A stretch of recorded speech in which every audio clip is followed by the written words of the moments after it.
Far out in the ocean, the water is as blue as the petals of the loveliest cornflower, and as clear as the purest glass. But it is very deep too. It goes down deeper than any anchor rope will go, and many steeples would have to be stacked one on top of another to reach from the bottom to the surface of the sea. It is down there that the sea folk live.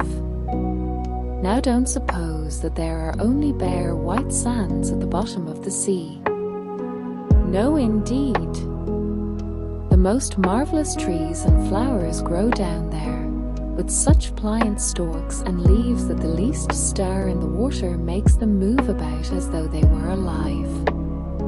All sorts of fish, large and small, dart among the branches, just as birds flit through the trees up here. From the deepest spot in the ocean rises the palace of the Sea King. Its walls are made of coral and its high-pointed windows of the clearest amber, but the roof is made of mussel shells that open and shut with the tide. This is a wonderful sight to see, for every shell holds glistening pearls, any one of which would be the pride of a queen's crown.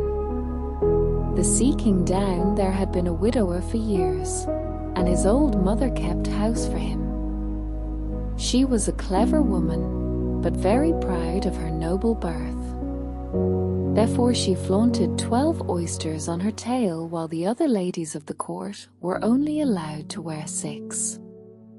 Except for this, she was an altogether praiseworthy person, particularly so because she was extremely fond of her granddaughters, the little sea princesses.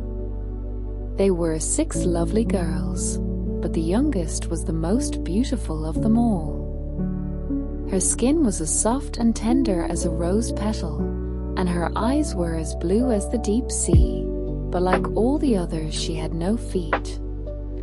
Her body ended in a fish tail. The whole day long they used to play in the palace, down in the great halls where live flowers grew on the walls. Whenever the high amber windows were thrown open, the fish would swim in, just as swallows dart into our rooms when we open the windows. But these fish, now, would swim right up to the little princesses to eat out of their hands and let themselves be petted. Outside the palace was a big garden, with flaming red and deep blue trees. Their fruit glittered like gold, and their blossoms flamed like fire on their constantly waving stalks. The soil was very fine sand indeed, but as blue as burning brimstone. A strange blue veil lay over everything down there. You would have thought yourself aloft in the air with only the blue sky above and beneath you, rather than down at the bottom of the sea. When there was a dead calm, you could just see the sun, like a scarlet flower with light streaming from its calyx. Each little princess had her own small garden plot, where she could dig and plant whatever she liked. One of them made her little flower bed in the shape of a whale, another thought it neater to shape hers like a little mermaid, but the youngest of them made hers as round as the sun, and there she grew only flowers which were as red as the sun itself. She was an unusual child, quiet and wistful, and when her sisters decorated their gardens with all kinds of odd things they had found in sunken ships, she would allow nothing in hers except flowers as red as the sun, and a pretty marble statue. This figure of a handsome boy, carved in pure white marble, had sunk down to the bottom of the sea from some ship that was wrecked. Beside the statue she planted a rose-colored weeping willow tree, which thrived so well that its graceful branches shaded the statue and hung down to the blue sand, where their shadows took on a violet tint and swayed as the branches swayed. It looked as if the roots and the tips of the branches were kissing each other in play. Nothing gave the youngest princess such pleasure as to hear about the world of human beings up above them. Her old grandmother had to tell her all she knew about ships and cities, and of people and animals. What seemed nicest of all to her was that up on land the flowers were fragrant, for those at the bottom of the sea had no scent. And she thought it was nice that the woods were green, and that the fish you saw among their branches could sing so loud and sweet that it was delightful to hear them. Her grandmother had to call the little birds a fish. Ewa the princess would not have known what she was talking about, for she had never seen a bird. When you get to be 15, her grandmother said, you will be allowed to rise up out of the ocean and sit on the rocks in the moonlight, to watch the great ships sailing by. You will see woods and towns, too. Next year one of her sisters would be 15, but the others, well, since each was a whole year older than the next, the youngest still had 5 long years to wait until she could rise up from the water and see what our world was like. But each sister promised to tell the others about all that she saw, and what she found most marvelous on her first day. Their grandmother had not told them half enough, and there were so many things that they longed to know about. The most eager of them all was the youngest, the very one who was so quiet and wistful. Many a night she stood by her open window and looked up through the dark blue water where the fish waved their fins and tails. She could just see the moon and stars. To be sure, their light was quite dim, but looked at through the water they seemed much bigger than they appear to us. Whenever a cloud-like shadow swept across them, she knew that it was either a whale swimming overhead, or a ship with many human beings aboard it. Little did they dream that a pretty young mermaid was down below, stretching her white arms up toward the keel of their ship. The eldest princess had her 15th birthday, so now she received permission to rise up out of the water.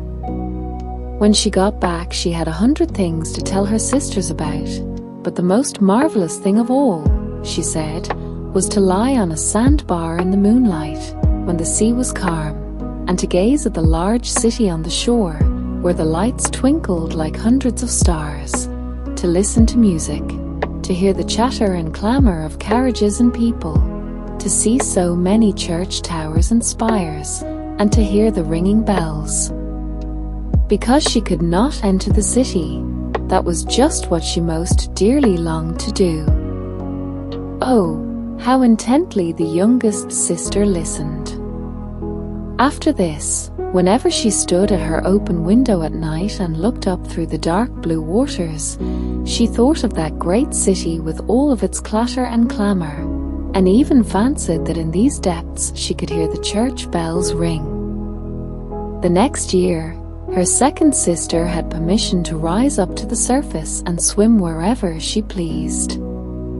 She came up just at sunset, and she said that this spectacle was the most marvelous sight she had ever seen. The heavens had a golden glow, and as for the clouds, she could not find words to describe their beauty. Splashed with red and tinted with violet, they sailed over her head. But much faster than the sailing clouds were wild swans in a flock. Like a long white veil trailing above the sea, they flew toward the setting sun. She too swam toward it, but down it went, and all the rose-colored glow faded from the sea and sky. The following year, her third sister ascended, and as she was the boldest of them all, she swam up a broad river that flowed into the ocean. She saw gloriously green, vine-colored hills. Palaces and manor houses could be glimpsed through the splendid woods. She heard all the birds sing, and the sun shone so brightly that often she had to dive under the water to cool her burning face. In a small cove she found a whole school of mortal children, paddling about in there. water quite naked. She wanted to play with them, but they took fright and ran away. Then along came a little black animal. It was a dog, but she had never seen a dog before. It barked at her so ferociously that she took fright herself and fled to the open sea. But never could she forget the splendid woods, the green hills, and the nice children who could swim in the water although they didn't wear fish tails. The fourth sister was not so venturesome. She stayed far out among the rough waves, which she said was a marvelous place. You could see all around you for miles and miles, and the heavens up above you were like a vast dome of glass. She had seen ships, but they were so far away that they looked like seagulls. Playful dolphins had turned somersaults, and monstrous whales had spouted water through their nostrils so that it looked as if hundreds of fountains were playing all around them. Now the fifth sister had her turn. Her birthday came in the wintertime, so she saw things that none of the others had seen. The sea was a deep green color, and enormous icebergs drifted about. Each one glistened like a pearl, she said, but they were more lofty than any church steeple built by man. They assumed the most fantastic shapes and sparkled like diamonds.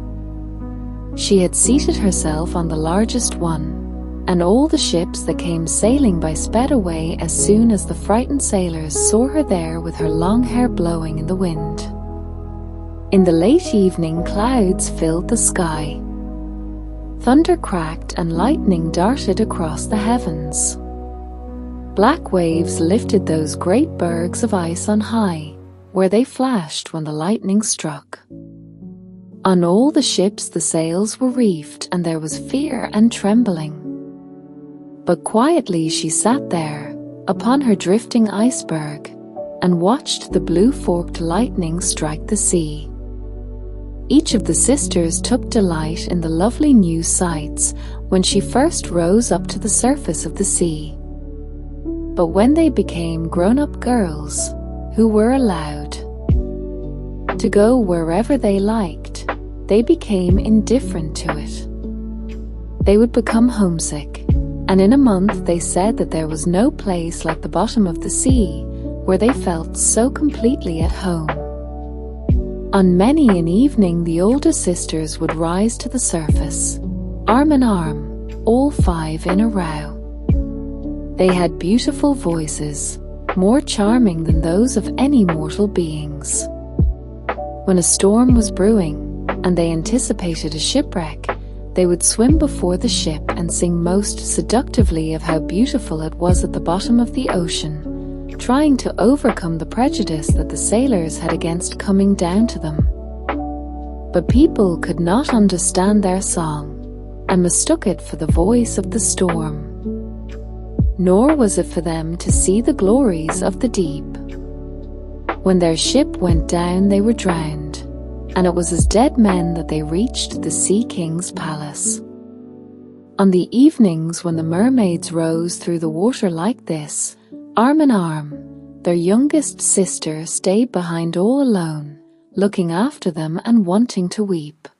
But a mermaid has no tears, and therefore she suffers so much more. "Oh, how I do wish I were 15, she said. "I know I shall love that world up there and all the people who live in it." And at last she too came to be 15. "Now I'll have you off my hands," said her grandmother, the old Queen Dowager. "Come, let me adorn you like your sisters." In the little maid's hair she put a wreath of white lilies, each petal of which was formed from half of a pearl. And the old queen let 8 big oysters fasten themselves to the princess's tail, as a sign of her high rank. "But that hurts," said the little mermaid. "You must put up with a good deal to keep up appearances," her grandmother told her.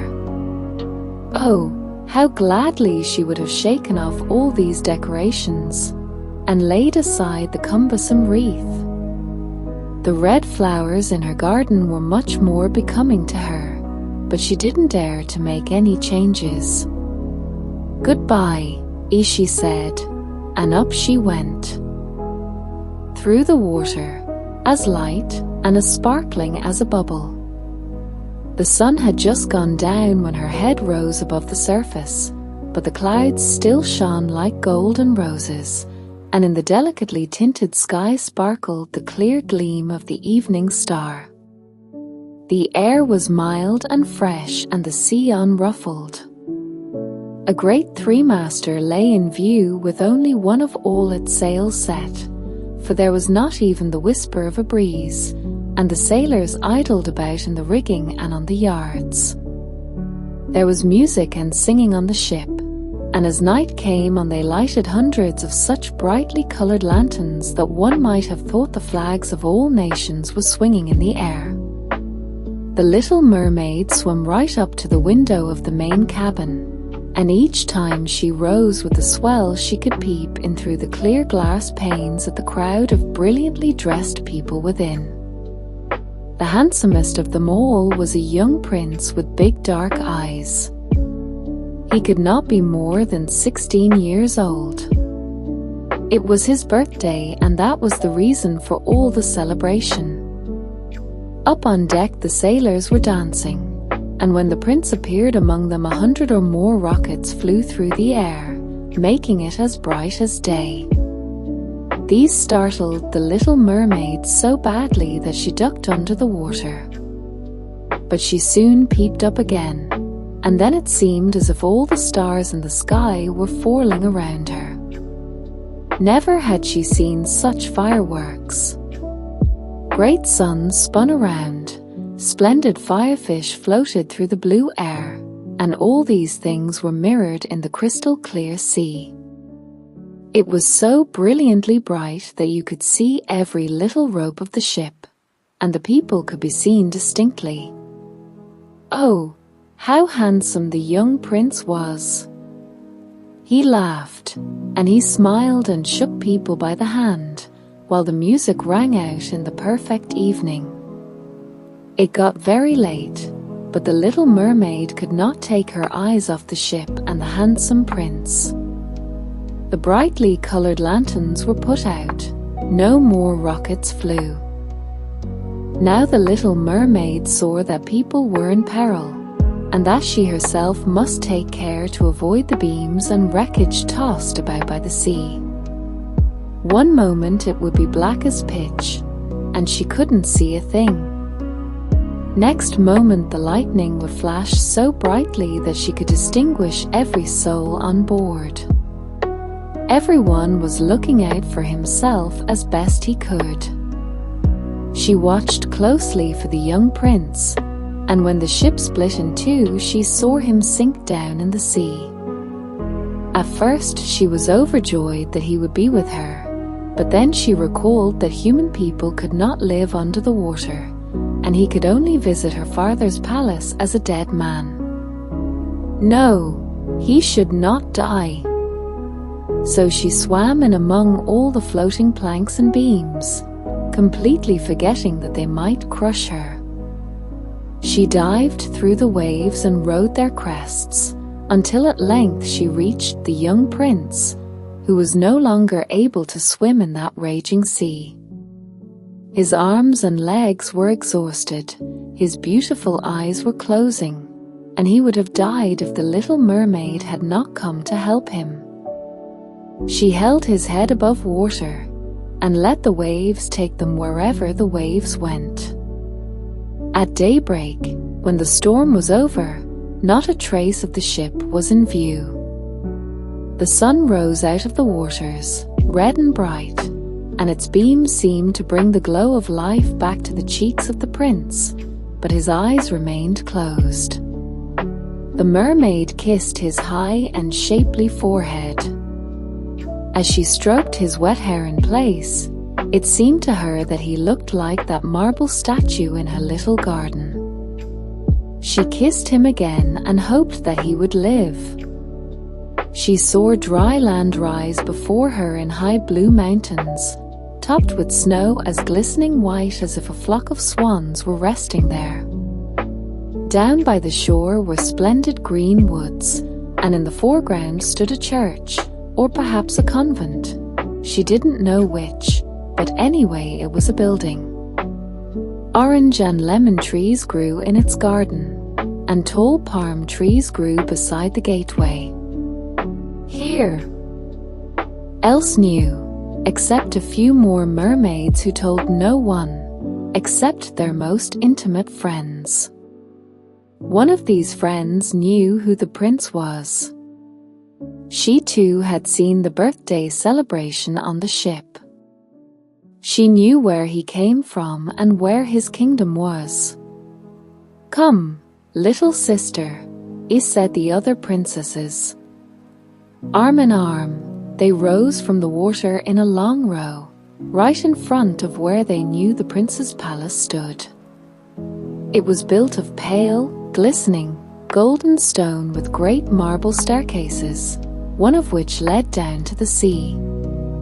Magnificent gilt domes rose above the roof, and between the pillars all around the building were marble statues that looked most lifelike. Through the clear glass of the lofty windows one could see into the splendid halls, with their costly silk hangings and tapestries, and walls covered with paintings that were delightful to behold. In the center of the main hall a large fountain played its columns of spray up to the glass-domed roof, through which the sun shone down on the water and upon the lovely plants that grew in the big basin.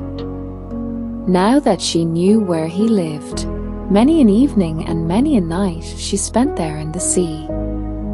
She swam much closer to shore than any of her sisters would dare venture, and she even went far up a narrow stream, under the splendid marble balcony that cast its long shadow in the water.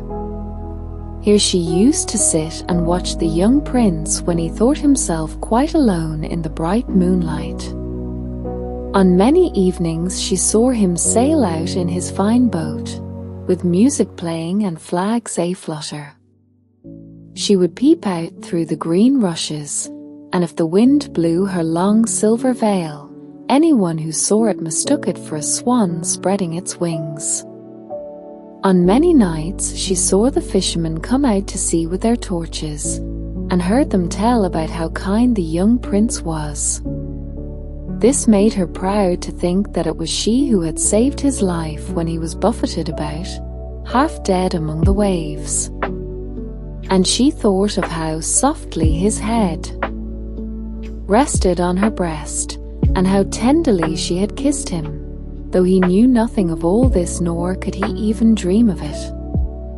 Increasingly she grew to like human beings, and more she longed to live among them. Their world seemed so much wider than her own, for they could skim over the sea in ships, and mount up into the lofty peaks high over the clouds, and their lands stretched out in woods and fields farther than the eye could see. There was so much she wanted to know. Her sisters could not answer all her questions, so she asked her old grandmother, who knew about the upper world, which was what she said was the right name for the countries above the sea. "If men aren't drowned," the Little Mermaid asked, "do they live on forever? Don't they die, as we do down here in the sea?" "Yes," the old lady said, "they too must die, and their lifetimes are even shorter than ours. We can live to be 300 years old, but when we perish we turn into mere foam on the sea, and haven't even a grave down here among our dear ones. We have no immortal soul, no life hereafter. We are like the green seaweed, once cut down, it never grows again. Human beings, on the contrary, have a soul which lives forever, long after their bodies have turned to clay. It rises through thin air, up to the shining stars. Just as we rise through the water to see the lands on earth, so men rise up to beautiful places unknown, which we shall never see. Why weren't we given an immortal soul? The Little Mermaid sadly asked. I would gladly give up my 300 years if I could be a human being only for a day, and later share in that heavenly realm. You must not think about that, said the old lady.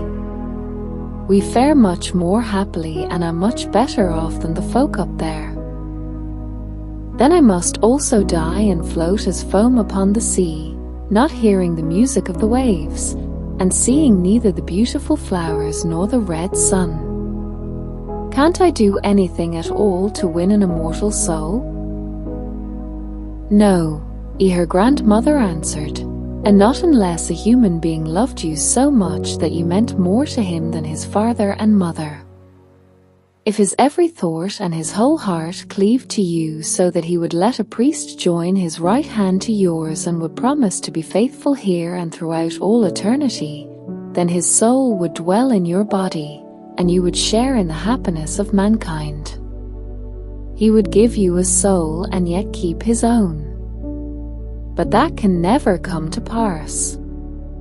The very thing that is your greatest beauty here in the sea, your fishtail, would be considered ugly on land.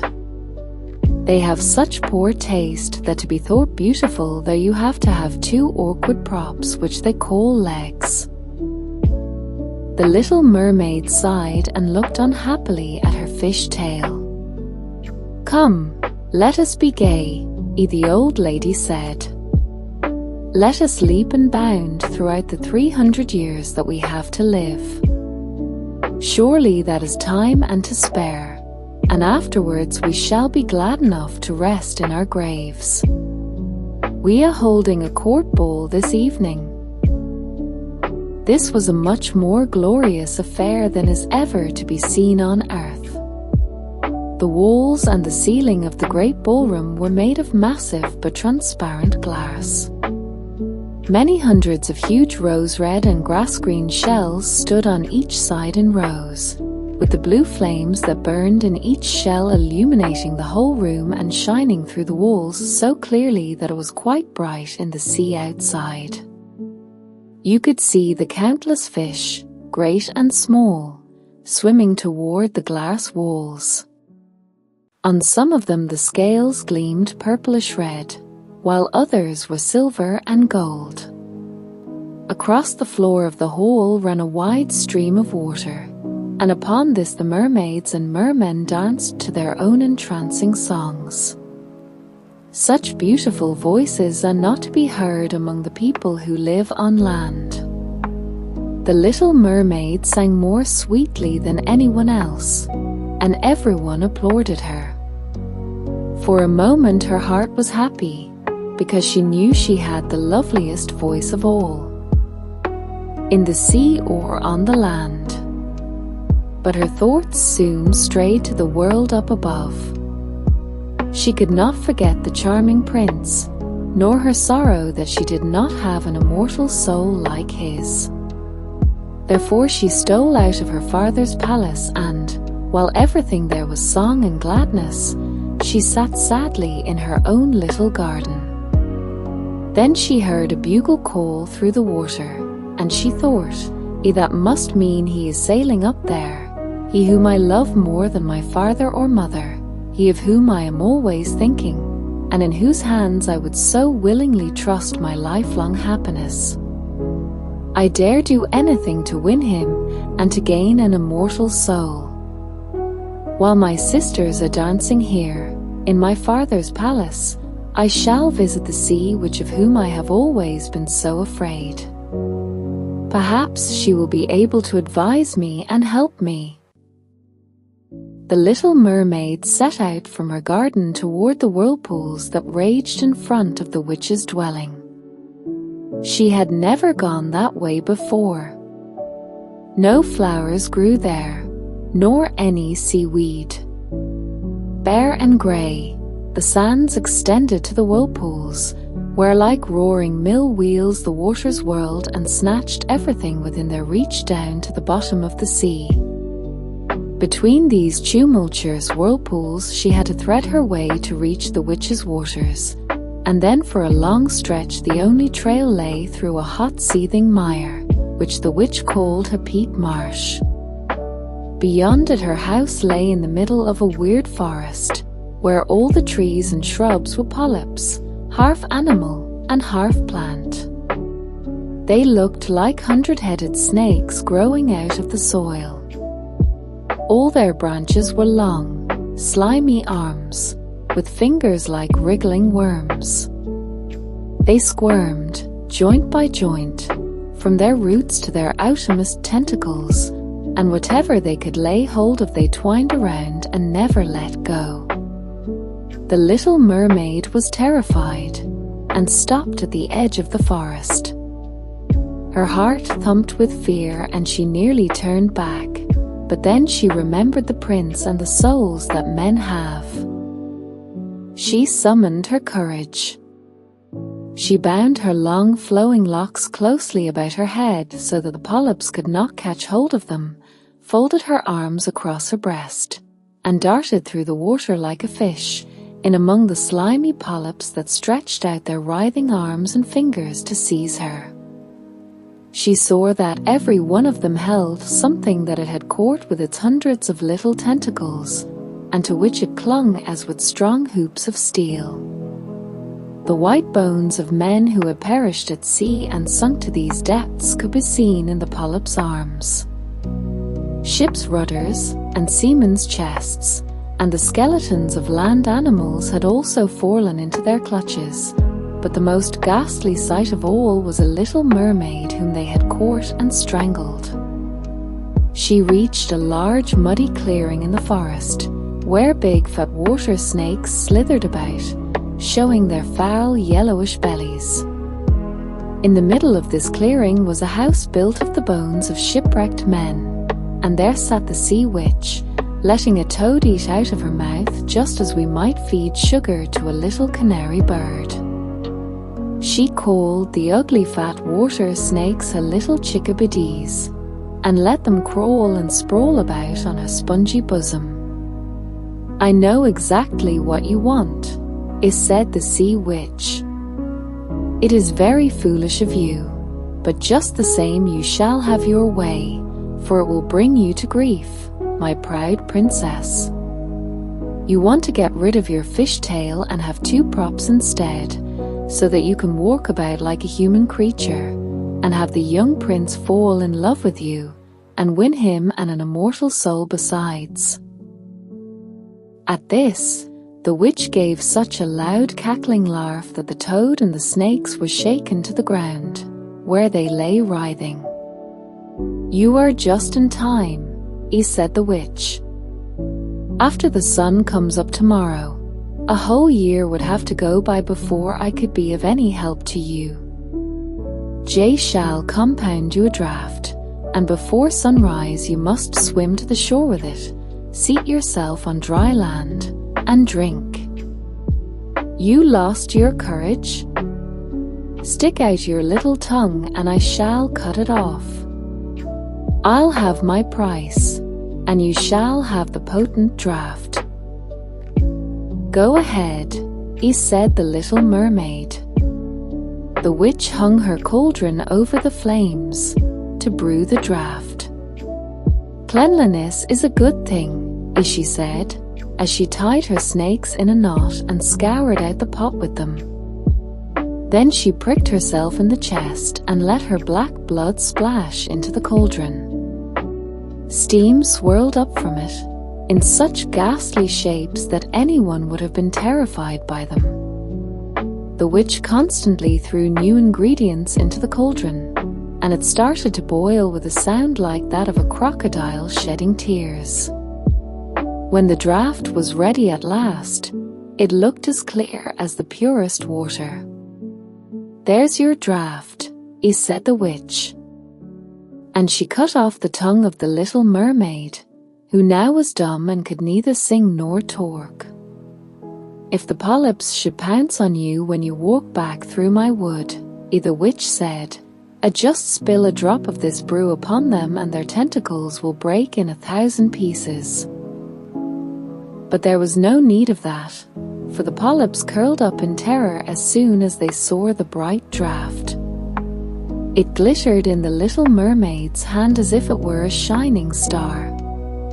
So she soon traversed the forest, the marsh, and the place of raging whirlpools. She could see her father's palace. The lights had been snuffed out in the great ballroom, and doubtless everyone in the palace was asleep, but she dared not go near them, now that she was stricken dumb and was leaving her home forever. Her heart felt as if it would break with grief. She tiptoed into the garden, took one flower from each of her sister's little plots, blew 1,000 kisses toward the palace, and then mounted up through the dark blue sea. The sun had not yet risen when she saw the prince's palace. As she climbed his splendid marble staircase, the moon was shining clear. The little mermaid swallowed the bitter, fiery draught, and it was as if she were dead. When the sun rose over the sea, she awoke and felt a flash of pain, but directly in front of her stood the handsome young prince, gazing at her with his coal-black eyes. Lowering her gaze, she saw that her fishtail was gone, and that she had the loveliest pair of white legs any young maid could hope to have. But she was naked, so she clothed herself in her own long hair. The prince asked who she was, and how she came to be there. Her deep blue eyes looked at him tenderly but very sadly, for she could not speak. Then he took her hand and led her into his palace. Every footstep felt as if she were walking on the blades and points of sharp knives, just as the witch had foretold, but she gladly endured it. She moved as lightly as a bubble as she walked beside the prince. He and all who saw her marveled at the grace of her gliding walk. Once clad in the rich silk and muslin garments that were provided for her, she was the loveliest person in all the palace, though she was dumb and could neither sing nor speak. Beautiful slaves, attired in silk and cloth of gold, came to sing before the prince and his royal parents. One of them sang more sweetly than all the others, and when the prince smiled at her and clapped his hands, the little mermaid felt very unhappy, for she knew that she herself used to sing much more sweetly. "Oh, she thought, if he only knew that I parted with my voice forever so that I could be near him." Graceful slaves now began to dance to the most wonderful music. Then the little mermaid lifted her shapely white arms, rose up on the tips of her toes, and skimmed over the floor. No one had ever danced so well. Each movement set off her beauty to better and better advantage, and her eyes spoke more directly to the heart than any of the singing slaves could do. She charmed everyone, and especially the prince, who called her his dear little foundling. She danced time and again, though every time she touched the floor she felt as if I was on a ship that was wrecked, and the waves cast me ashore near a holy temple, where many young girls performed the rituals. The youngest of them found me beside the sea and saved my life. Though I saw her no more than twice, she is the only person in all the world whom I could love. But you are so much like her that you almost replace the memory of her in my heart. She belongs to that holy temple, therefore it is my good fortune that I have you. We shall never part. Alas, he doesn't know it was I who saved his life, the little mermaid thought. I carried him over the sea to the garden where the temple stands. I hid behind the foam and watched to see if anyone would come. I saw the pretty maid he loves better than me. A sigh was the only sign of her deep distress, for a mermaid cannot cry. He says that the other maid belongs to the holy temple. She will never come out into the world, so they will never see each other again. It is I who will care for him, love him, and give all my life to him. Now rumors arose that the prince was to wed the beautiful daughter of a neighboring king, and that it was for this reason he was having such a superb ship made ready to sail.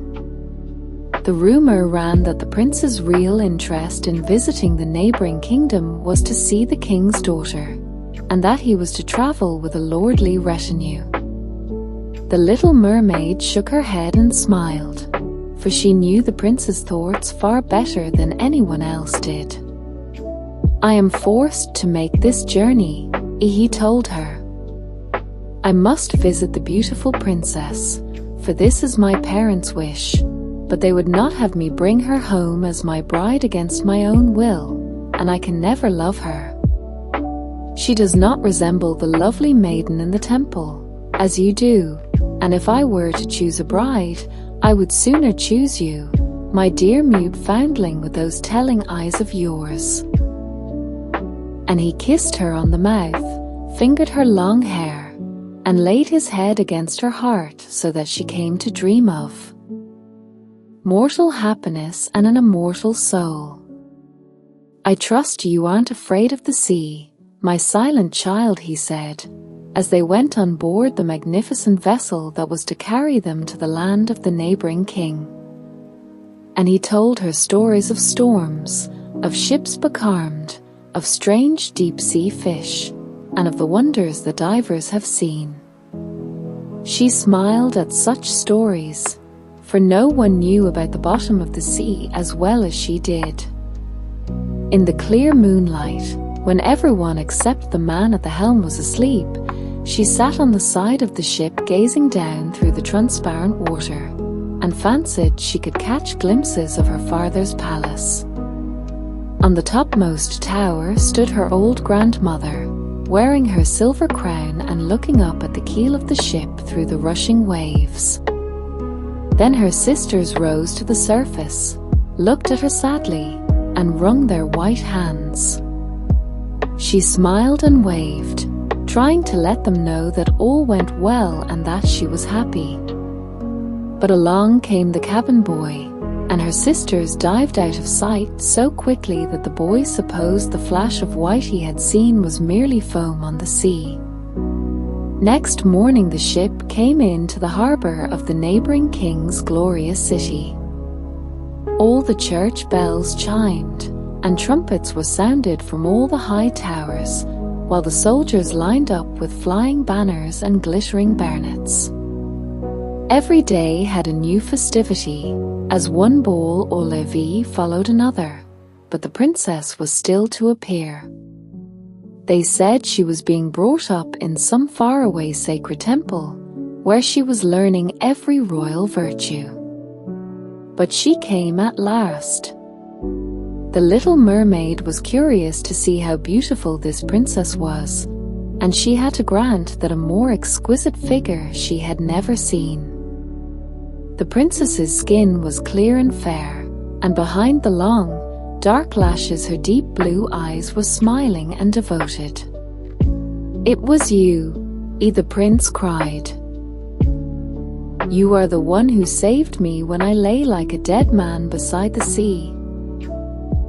He clasped the blushing bride of his. "Mankind's eternal bliss. You, poor little mermaid, have tried with your whole heart to do this too. Your suffering and your loyalty have raised you up into the realm of airy spirits, and now in the course of 300 years you may earn by your good deeds a soul that will never die." The little mermaid lifted her clear bright eyes toward God's sun, and for the first time her eyes were wet with tears. On board the ship all was astir and lively again. She saw the prince and his fair bride in search of her. Then they gazed sadly into the seething foam, as if they knew she had hurled herself into the waves. Unseen by them, she kissed the bride's forehead, smiled upon the prince, and rose up with the other daughters of the air to the rose-red clouds that sailed on high. This is the way that we shall rise to the kingdom of God, after 300 years have passed. We may get there even sooner, one spirit whispered. Unseen, we fly into the homes of men, where there are children, and for every day on which we find a good child who pleases his parents and deserves their love, God shortens our days of trial. The child does not know when we float through his room, but when we smile at him in approval 1 year is taken from our 300. But if we see a naughty, mischievous child we must shed tears of sorrow, and each tear adds a day to the time of our trial.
John was very sad, for his father was so ill, he had no hope of his recovery.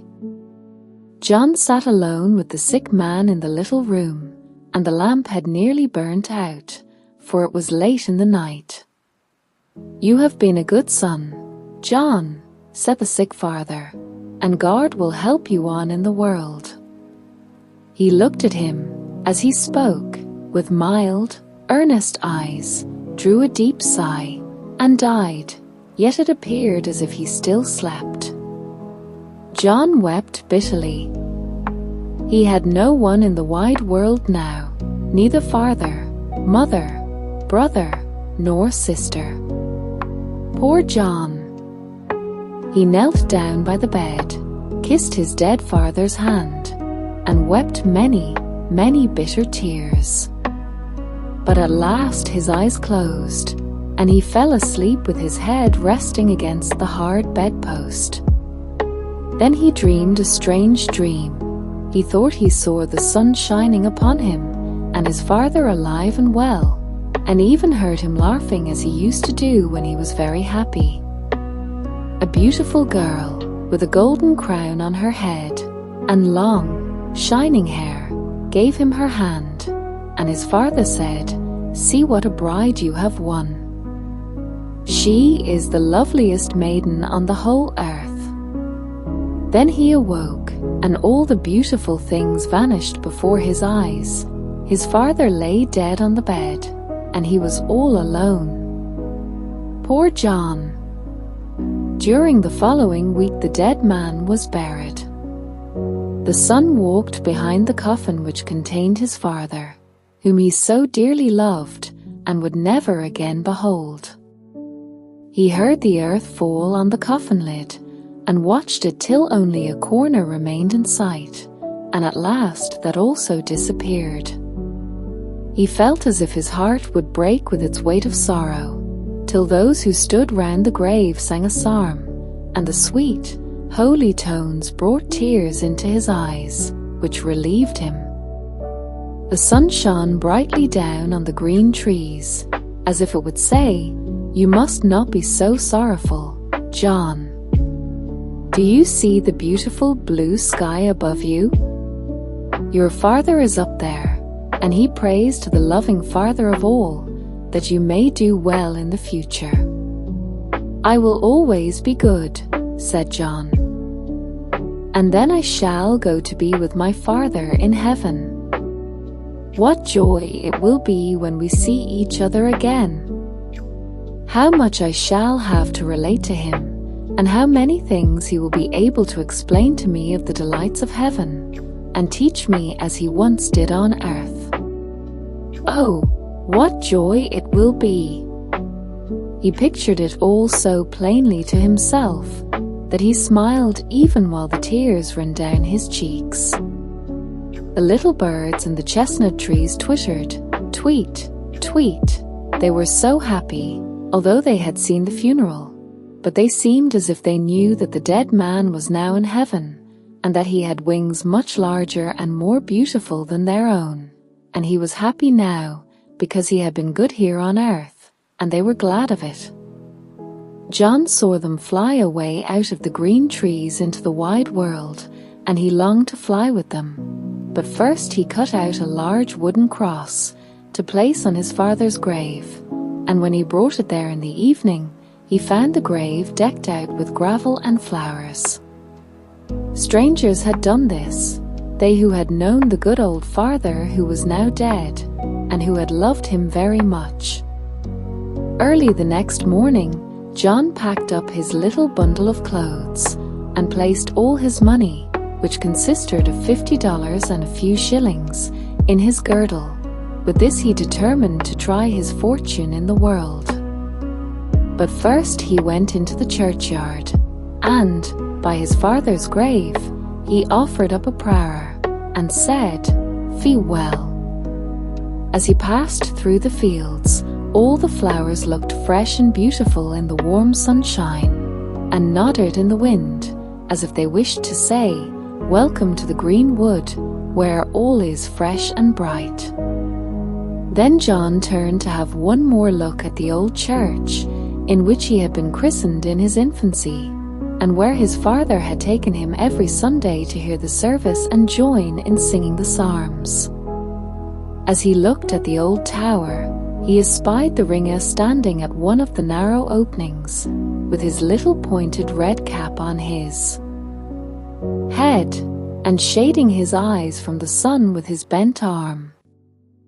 John nodded farewell to him, and the little ringer waved his red cap, laid his hand on his heart, and kissed his hand to him a great many times, to show that he felt kindly towards him, and wished him a prosperous journey. John continued his journey, and thought of all the wonderful things he should see in the large, beautiful world, till he found himself farther away from home than ever he had been before. He did not even know the names of the places he passed through, and could scarcely understand the language of the people he met, for he was far away, in a strange land.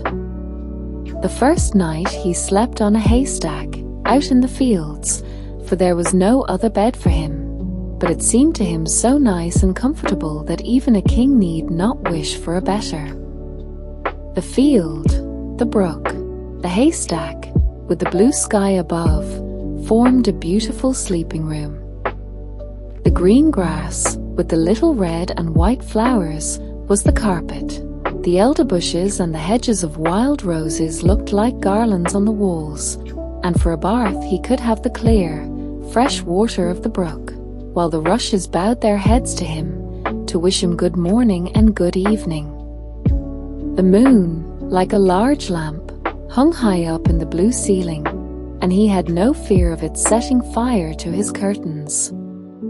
John slept here quite safely all night, and when he awoke, the sun was up, and all the little birds were singing round him, "Good morning, good morning.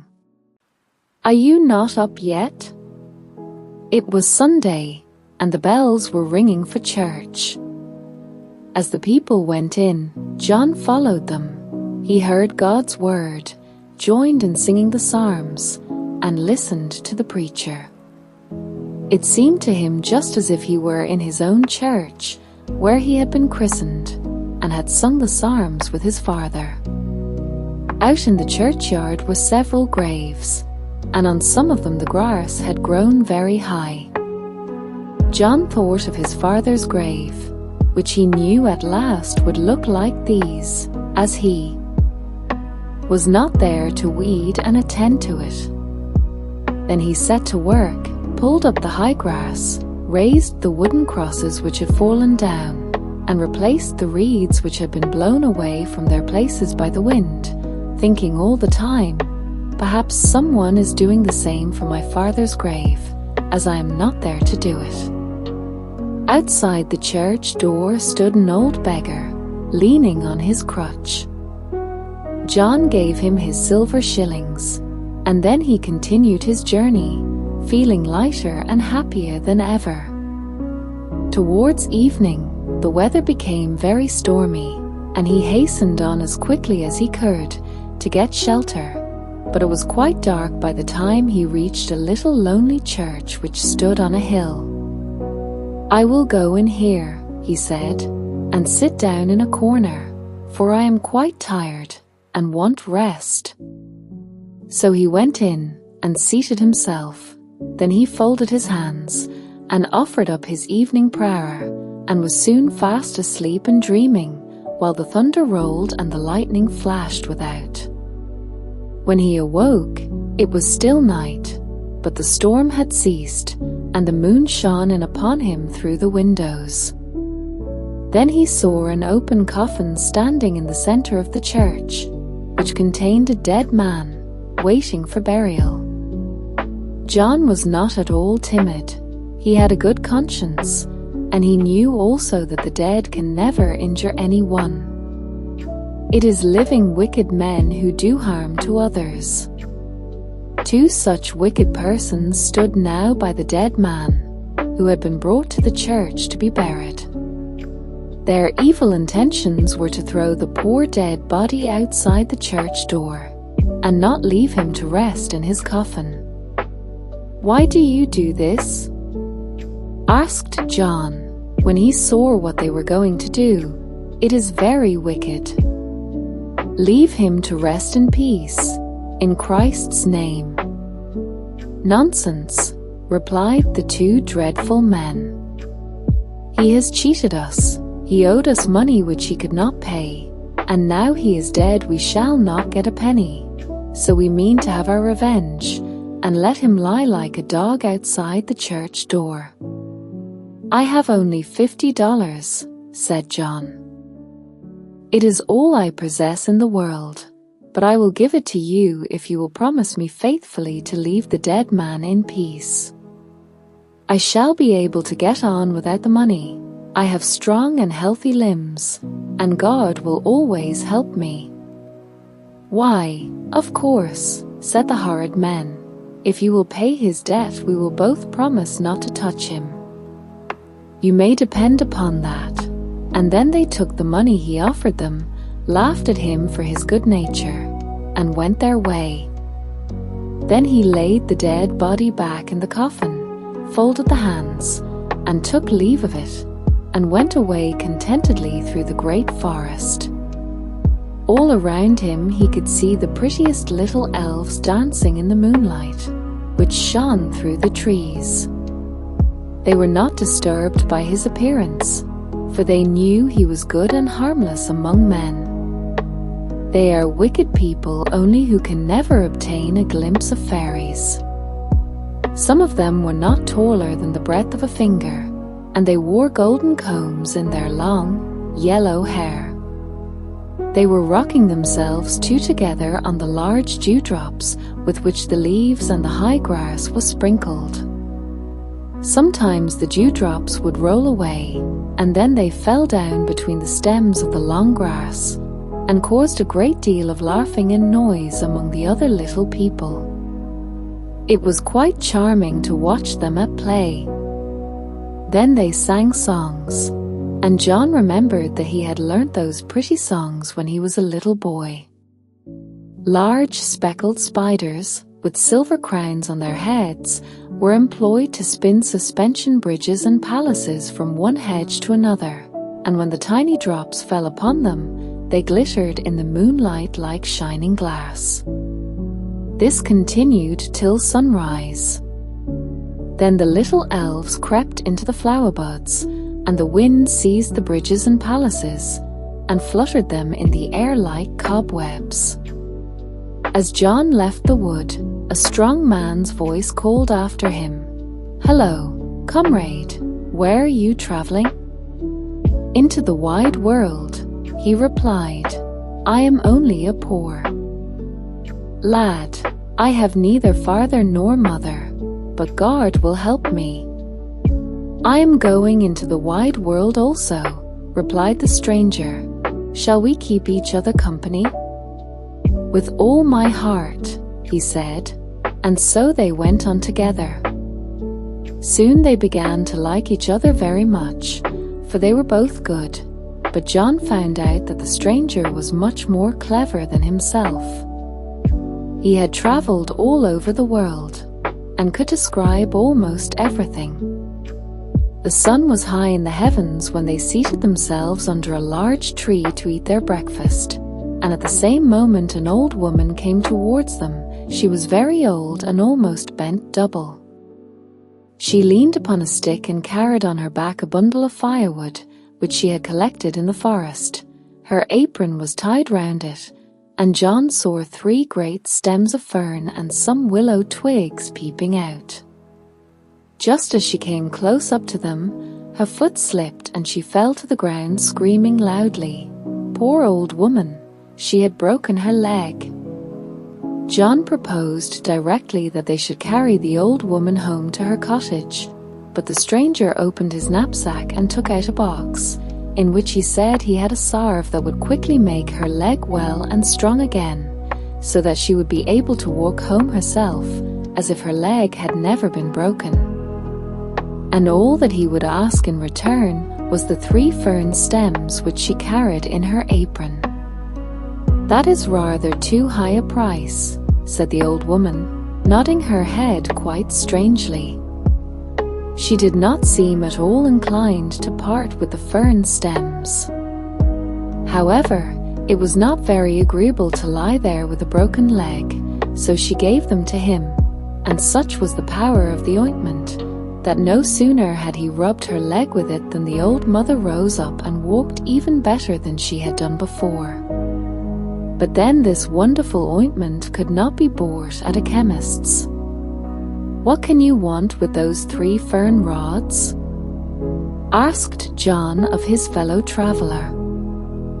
"Oh, they will make capital brooms," said he, "and I like them because I have strange whims sometimes." Then they walked on together for a long distance. "How dark the sky is becoming," said John, "and look at those thick, heavy clouds." "Those are not clouds," replied his fellow traveler. "They are mountains, large, lofty mountains on the tops of which we should be above the clouds, in the pure, free air. Believe me, it is delightful to ascend so high. Tomorrow we shall be there." But the mountains were not so near as they appeared. They had to travel a whole day before they reached them, and pass through black forests and piles of rock as large as a town. The journey had been so fatiguing that John and his fellow traveler stopped to rest at a roadside inn, so that they might gain strength for their journey on the morrow. In the large public room of the inn, a great many persons were assembled to see a comedy performed by dolls. The showman had just erected his little theatre, and the people were sitting round the room to witness the performance. Right in front, in the very best place, sat a stout butcher, with a great bulldog by his side who seemed very much inclined to bite. He sat staring with all his eyes, and so indeed did everyone else in the room. And then the play began. It was a pretty piece, with a king and a queen in it, who sat on a beautiful throne, and had gold crowns on their heads.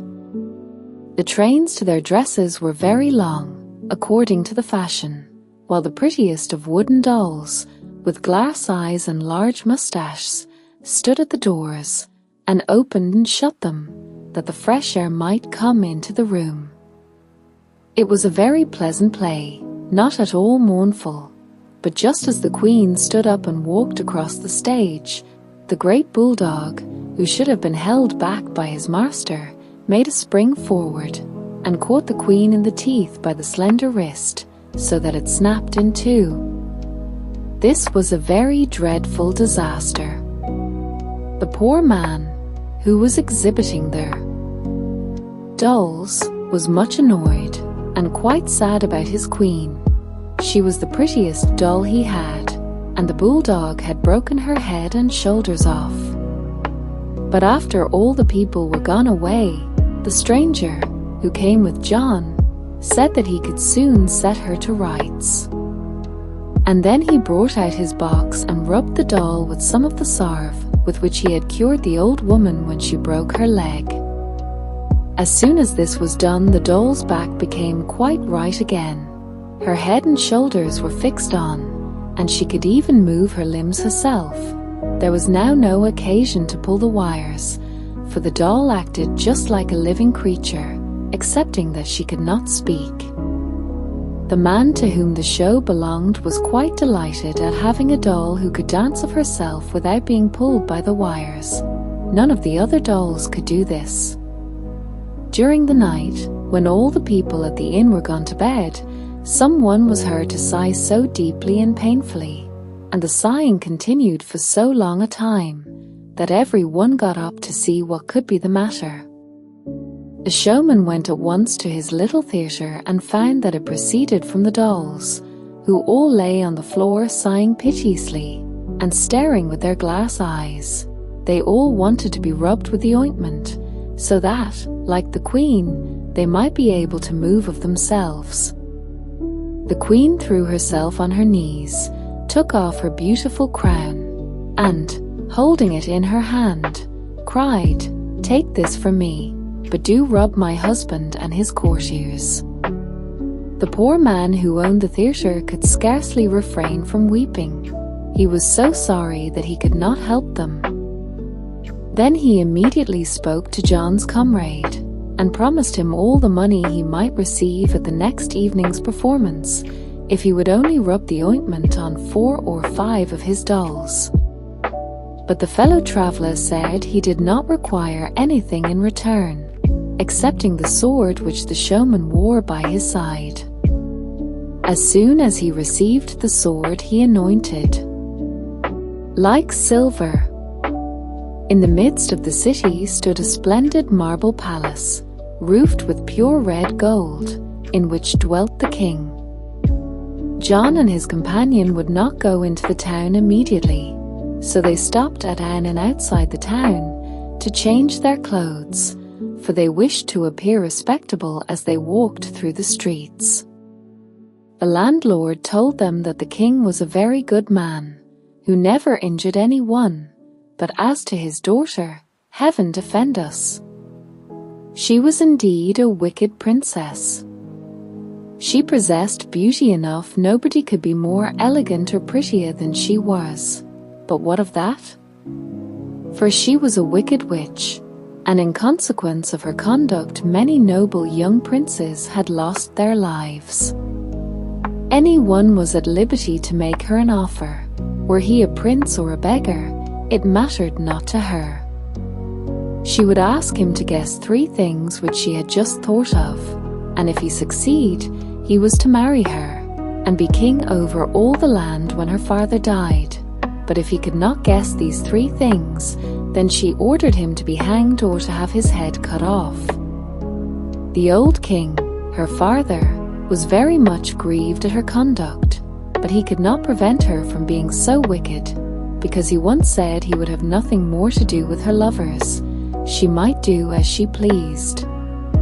Each prince who came and tried the 3 guesses, so that he might marry the princess, had been unable to find them out, and had been hanged or beheaded.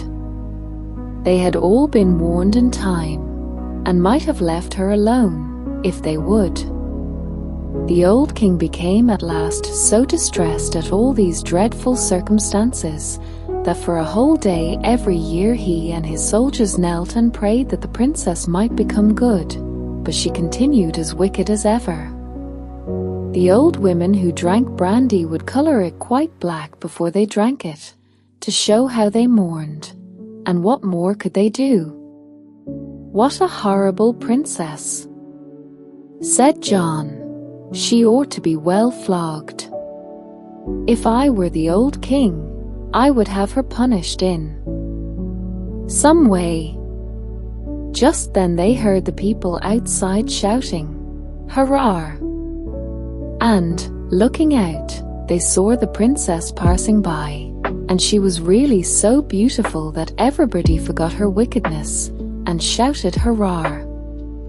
12 lovely maidens in white silk dresses, holding golden tulips in their hands, rode by her side on coal-black horses. The princess herself had a snow-white steed, decked with diamonds and rubies.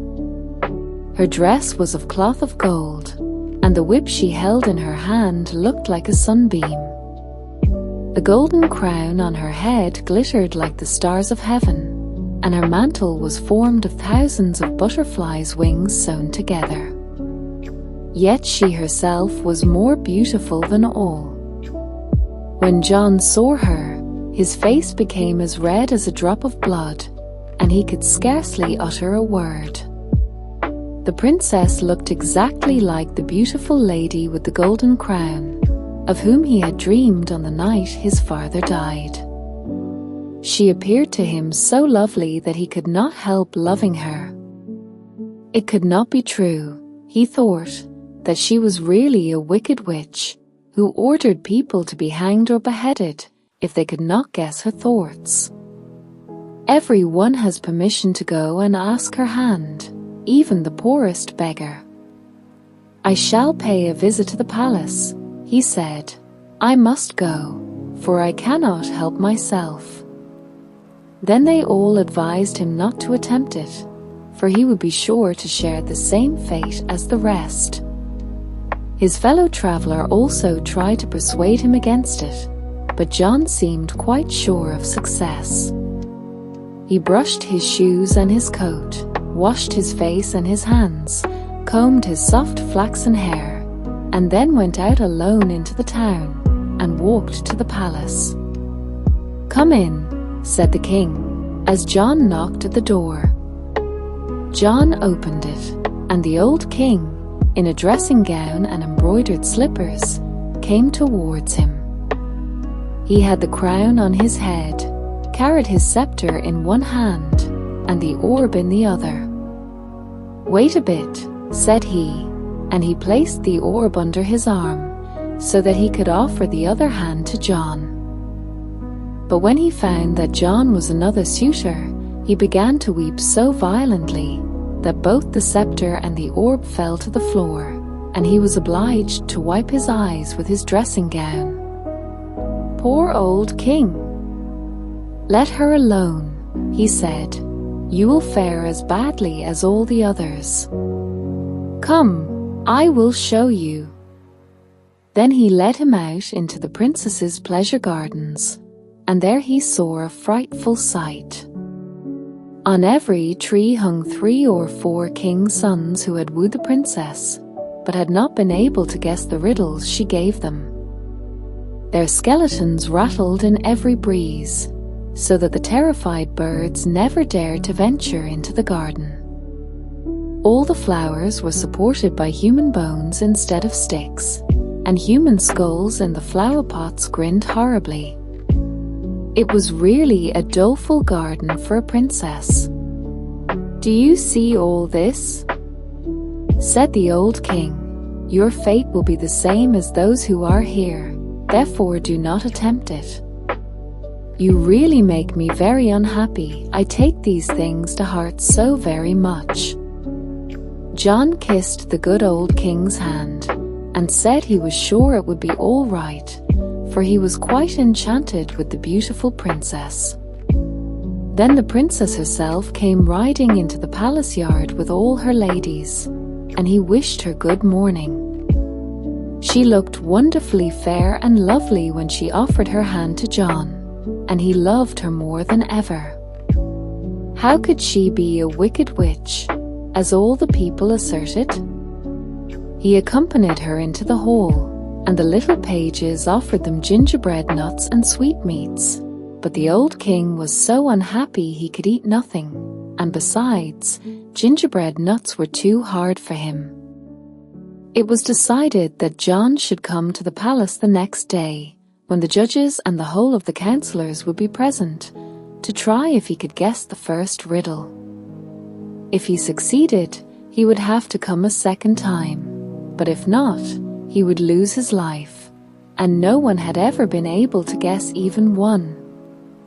However, John was not at all anxious about the result of his trial. On the contrary, he was very merry. He thought only of the beautiful princess, and believed that in some way he should have help, but how he knew not, and did not like to think about it. So he danced along the high road as he went back to the inn, where he had left his fellow traveler waiting for him. John could not refrain from telling him how gracious the princess had been, and how beautiful she looked.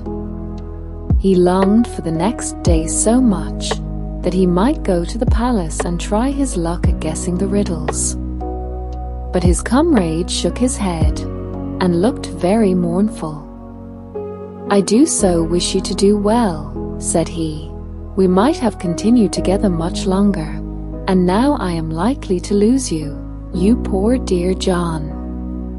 I could shed tears, but I will not make you unhappy on the last night we may be together. We will be merry, really merry this evening. Tomorrow, after you are gone, shall be able to weep undisturbed." It was very quickly known among the inhabitants of the town that another suitor had arrived for the princess, and there was great sorrow in consequence. The theatre remained closed. The women who sold sweetmeats tied crape round the sugar sticks, and the king and the priests were on their knees in the church. There was a great lamentation, for no one expected John to succeed better than those who had been suitors before. In the evening John's comrade prepared a large bowl of punch, and said, "Now let us be merry, and drink to the health of the princess." But after drinking 2 glasses, John became so sleepy that he could not keep his eyes open, and fell fast asleep. Then his fellow traveller lifted him gently out of his chair, and laid him on the bed, and as soon as it was quite dark, he took the 2 large wings which he had cut from the dead swan, and tied them firmly to his own shoulders. Then he put into his pocket the largest of the 3 rods which he had obtained from the old woman who had fallen and broken her leg.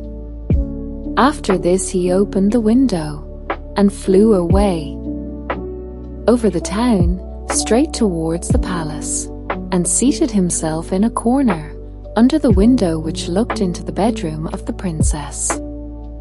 The town was perfectly still when the clocks struck 11:45. Presently the window opened, and the princess, who had large black wings to her shoulders and a long white mantle, flew away over the city towards a high mountain. The fellow traveller, who had made himself invisible so that she could not possibly see him, flew after her through the air, and whipped the princess with his rod, so that the blood came whenever he struck her. It was a strange flight through the air. The wind caught her mantle, so that it spread out on all sides, like the large sail of a ship, and the moon shone through it. "How it hails, to be sure," said the princess, at each blow she received from the rod, and it served her right to be whipped. At last she reached the side of the mountain, and knocked. The mountain opened with a noise like the roll of thunder, and the princess went in. The traveller followed her. No one could see him, as he had made himself invisible. They went through a long, wide passage. 1,000 gleaming spiders ran here and there on the walls, causing them to glitter as if they were illuminated with fire. They next entered a large hall built of silver and gold. Large red and blue flowers shone on the walls, looking like sunflowers in size, but no one could dare to pluck them, for the stems were hideous poisonous snakes, and the flowers were flames of fire, darting out of their jaws. Shining glowworms covered the ceiling, and sky-blue bats flapped their transparent wings. Altogether, the place had a frightful appearance. In the middle of the floor stood a throne supported by 4 skeleton horses, whose harness had been made by fiery red spiders. The throne itself was made of milk-white glass, and the cushions were little black mice, each biting the other's tail. Over it hung a canopy of rose-colored spiders' webs. Wonderful dream about the princess and her shoe. He therefore advised John to ask her if she had not thought of her shoe. Of course the traveller knew this from what the magician in the mountain had said. "I may as well say that as anything," said John. "Perhaps your dream may come true. Still I will say farewell, for if I guess wrong I shall never see you again." Then they embraced each other, and John went into the town and walked to the palace. The great hall was full of people, and the judges sat in armchairs, with eider-down cushions to rest their heads upon, because they had so much to think of. The old king stood near, wiping his eyes with his white pocket handkerchief. When the princess entered, she looked even more beautiful than she had appeared the day before, and greeted every one present most gracefully, but to John she gave her hand and said, "Good morning to you." Now came the time for John to guess what she was thinking of, and oh, how kindly she looked at him as she spoke. But when he uttered the single word shoe, she turned as pale as a ghost. All her wisdom could not help her, for he had guessed rightly. Oh, how pleased the old king was! It was quite amusing to see how he capered about. All the people clapped their hands, both on his account and John's, who had guessed rightly the first time. His fellow traveller was glad also, when he heard how successful John had been. But John folded his hands and thanked God, who, he felt quite sure, would help him again, and he knew he had to guess twice more. The evening passed pleasantly like the one preceding. While John slept, his companion flew behind the princess to the mountain and flogged her even harder than before. This time he had taken 2 rods with him. No one saw him go in with her, and he heard all that was said. The princess this time was to think of a glove, and he told John as if he had again heard it in a dream. The next day, therefore, he was able to guess correctly the second time, and it caused great rejoicing at the palace. The whole court jumped about as they had seen the king do the day before, but the princess lay on the sofa and would not say a single word. All now depended upon John. If he only guessed rightly the third time, he would marry the princess and reign over the kingdom after the death of the old king. But if he failed, he would lose his life, and the magician would have his beautiful blue eyes. That evening John said his prayers and went to bed very early, and soon fell asleep calmly. But his companion tied on his wings to his shoulders, took 3 rods, and, with his sword at his side, flew to the palace. It was a very dark night, and so stormy that the tiles flew from the roofs of the houses, and the trees in the garden upon which the skeletons hung bent themselves like reeds before the wind. The lightning flashed, and the thunder rolled in one long continued peal all night. The window of the castle opened, and the princess flew out. She was pale as death, but she laughed at the storm as if it were not bad enough. Her white mantle fluttered in the wind like a large sail, and the traveller flogged her with the 3 rods till the blood trickled down, and at last she could scarcely fly. She contrived, however, to reach the mountain. "What a hailstorm!" she said as she entered. "I have never been out in such weather as this." "Yes, there may be too much of a good thing sometimes," said the magician. As radishes tied together in a bundle. The council sat in their armchairs with the white cushions. The old king wore new robes, and the golden crown and scepter had been polished up so that he looked quite smart. But the princess was very pale, and wore a black dress as if she were going to a funeral. "What have I thought of?" asked the princess of John.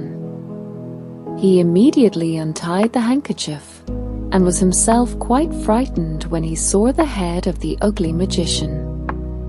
Every one shuddered, for it was terrible to look at, but the princess sat like a statue, and could not utter a single word.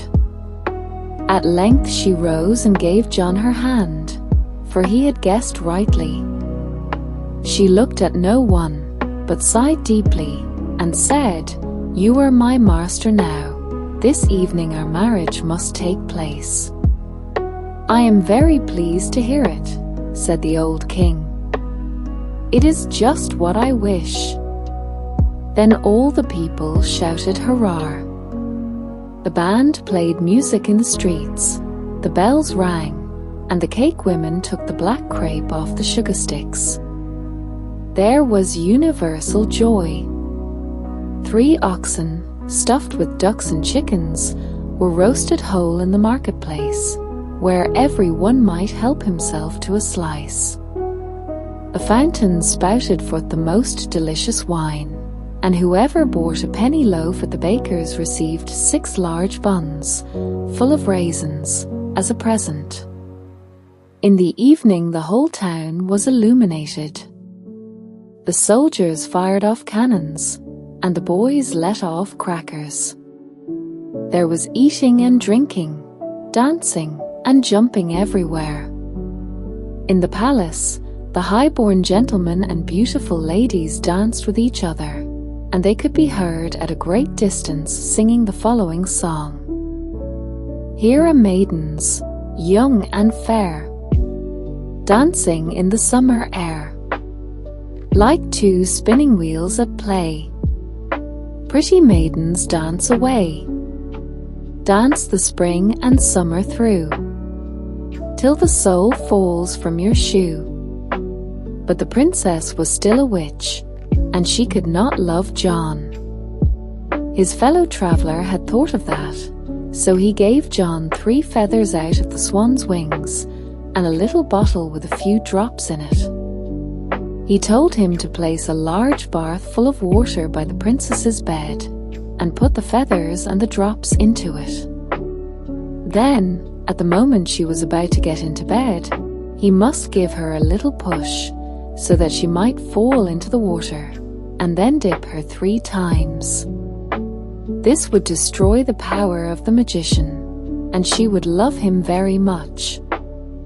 John did all that his companion told him to do. The princess shrieked aloud when he dipped her under the water the first time, and struggled under his hands in the form of a great black swan with fiery eyes. As she rose the second time from the water, the swan had become white, with a black ring round its neck. John allowed the water to close once more over the bird, and at the same time it changed into a most beautiful princess. She was more lovely even than before, and thanked him, while her eyes sparkled with tears, for having broken the spell of the magician. The next day, the king came with the whole court to offer their congratulations, and stayed till quite late. Last of all came the traveling companion. He had his staff in his hand and his knapsack on his back. John kissed him many times and told him he must not go. He must remain with him, for he was the cause of all his good fortune. But the traveler shook his head and said gently and kindly, "No, my time is up now. I have only paid my debt to you. Do you remember the dead man whom the bad people wished to throw out of his coffin? You gave all you possessed that he might rest in his grave. I am that man." As he said this, he vanished. The wedding festivities lasted a whole month. John and his princess loved each other dearly, and the old king lived to see many a happy day, when he took their little children on his knees and let them play with his scepter. And John became king over the whole country.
In the vast lands of the Native American tribes of the northeastern woodlands, legend spoke of a mighty and benevolent hero named Glooscap. His stories have been passed down through generations, filling the hearts of the people with hope, courage, and the strength to endure. As a powerful figure with the wisdom of ages, Glooscap was a protector, a teacher, and a being of extraordinary power. He could command the winds, calm the waters, and speak with the animals of the forests. This is the tale of Glooscap, the legendary being who sought to bring balance and harmony to the world. Long ago, when the world was still young, and the Great Spirit had finished molding the mountains, valleys, rivers, and oceans, Glooscap descended upon the land. It is said he came from the east, riding on the wings of the morning sun, a radiant figure who shone with the light of knowledge and power. Glooscap took his place on a high hill overlooking the forests and waters, and with a gentle hand, he shaped the land around him to make it fertile and bountiful for all creatures. The animals, who had witnessed his descent, gathered around him in awe. The bear, the deer, the wolf, the beaver, and the great eagle all approached Glooscap, drawn by his warmth and light. In that moment, he spoke to them, "I am Glooscap, and I have come to guide and protect you. I will be a friend to all who dwell here." From that day forward, the animals and Glooscap lived in harmony. He taught them how to find food, how to protect themselves from danger, and how to live together in peace. The land flourished under his care, and the animals were prosperous and happy. After some time, Glooscap grew lonely, for even though he had the company of the animals, he yearned for beings who could speak and share their thoughts with him. One day, he walked to the edge of a great river, where he found 7 large stones. With his mighty hands, he lifted them one by one and placed them in a circle. He sat among them and sang a song of creation, calling upon the Great Spirit to give life to the stones. As he sang, the stones began to glow with a warm light, and they slowly took the shape of men and women. These were the first people, born from the earth, with strong limbs and kind hearts. They opened their eyes and looked upon Glooscap, who smiled and said, "You are my children, and I will be your guide." The first people learned from Glooscap how to hunt, fish, and grow crops. He taught them how to make shelter, clothing, and tools. They were grateful for his wisdom and protection and honored him as their great chief.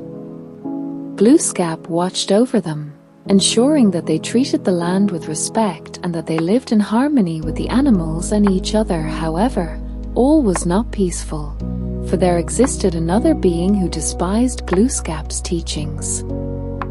His name was Malsum, an evil sorcerer born from darkness.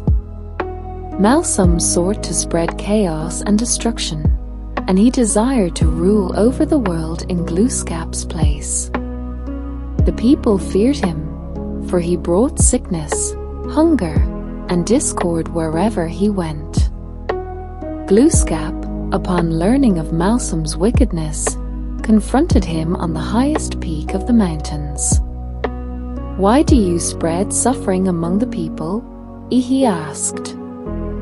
"This land is meant for all to share in peace." Malsum sneered, "A peace is weakness. Power belongs to those who can take it. I will not rest until I am master of all." The two clashed in a battle that shook the earth. Glooscap called upon the wind, the rain, and the fire to aid him, while Malsum summoned the forces of darkness and despair. For 7 days and 7 nights, they fought, each refusing to yield. Finally, Glooscap managed to overpower Malsum, binding him in chains of light. He could not destroy Malsum, for he knew that darkness was a part of the world, just as light was. Instead, he cast Malsum deep into the earth, where he could do no more harm. "You shall remain here," a Glooscap declared, "until you learn that power is not meant to destroy, but to protect." After the battle with Malsum, the people flourished once more under Glooscap's guidance. However, one day, the great turtle, who carried the world on its back, came to Glooscap with a warning. "The rivers are swelling, and the seas are rising. A great flood is coming, and it will wash away all that we have built." Glooscap knew that he must act quickly. He called upon the animals, the people, and the birds, instructing them to gather on the highest mountain. As the waters rose, Glooscap stood at the edge of the peak and raised his arms. "I call upon the winds and the rain to cease. Let the waters recede, and let life be spared." But the waters did not obey, for this flood was the will of the Great Spirit, meant to cleanse the world of its impurities. Understanding this, Glooscap knew he could not stop the flood, but he could protect his people. He fashioned a great canoe from the trunk of a mighty tree and instructed everyone to climb inside. The animals, too, were welcomed aboard, and with one powerful push, Glooscap sent the canoe floating above the waves. For many days and nights, they drifted on the endless sea, with Glooscap watching over them. He sang songs of hope and courage, and the people took heart, knowing that their protector was with them. At last, the waters began to recede, and the canoe came to rest on a new land, fresh and green. Glooscap helped the people to rebuild their homes and taught them once more how to live in harmony with the world. They honored him, for they knew that without his guidance, they would not have survived. Many years passed, and Glooscap continued to guide and protect the people. But he knew that one day he would have to leave, for his work was done, and the people had learned all they needed to survive. He called a great council and said, "The time has come for me to journey to the land of the setting sun. You must now stand on your own, for you are strong, wise, and capable." The people wept, for they did not wish to lose their beloved protector. "Do not fear," a Glooscap told them, "for I will always be with you, in the winds that blow, the rains that fall, and the earth beneath your feet. Remember what I have taught you, and you will never be alone." With that, Glooscap turned and walked toward the horizon, his figure growing smaller with each step until he disappeared into the sunset. The people watched with heavy hearts, but they knew they had been blessed by his presence. As time went on, the stories of Glooscap spread far and wide. The people told their children, who told their children's children, of the great hero who had taught them how to live in harmony with the world. His teachings became the foundation of their culture, and even though Glooscap was gone, his spirit remained. When storms would come, the people would say, Glooscap is testing us, to see if we have remembered his lessons. And when times were good, they would give thanks to him, knowing that his wisdom had guided them through every challenge. One day, an old man sat by the fire, surrounded by children who listened with wide eyes. Glooscap will return, he said, and when the world needs him most. He will come again, riding on the wings of the morning sun, and he will bring with him the light of knowledge and the warmth of peace. The children smiled, for they believed in Glooscap's promise, and they knew that as long as they kept his memory alive, he would never truly be gone. Many generations passed, and the world changed. The people grew, learned, and built great villages. Yet, they never forgot the teachings of Glooscap. One day, as the sun rose over the horizon, a young boy looked out across the land and thought he saw a figure standing on a distant hill. The figure raised its arms, and the morning light shone brighter, filling the boy's heart with warmth and courage. "Glooscap," the boy whispered, "you have returned." Though no one else saw the figure, the boy knew that Glooscap was still watching over them. From that day on, he lived by Glooscap's teachings, and he shared them with everyone he met, ensuring that the legacy of the great hero would endure forever. And thus, the story of Glooscap, the wise and powerful protector, lived on, carried in the hearts of the people, in the whispers of the wind, and in the light of the morning sun.